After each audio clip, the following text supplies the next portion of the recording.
Hello, বলছিলাম আমি কি করি স্ট্রেঞ্জারদের কাছে গিয়ে ফটো তুলি, তো তুমি যদি অ্যালাউ করো তোমার কাছে ফটো তুলতে পারি?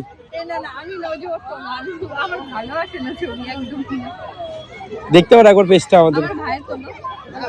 এত অসুবিধা নেই, সবাই তুলতে পারো একসাথে, হয়তো একটা একটা তুললে তারপরে তোমরা একসাথে তুললে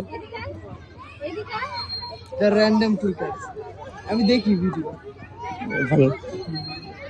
তোমাদের বাড়ি কোথায়? আচ্ছা, না ভালো লাগলো। আসবে, দেখো না, ভালো না থাকলে দিব না। তোমার নাম কি?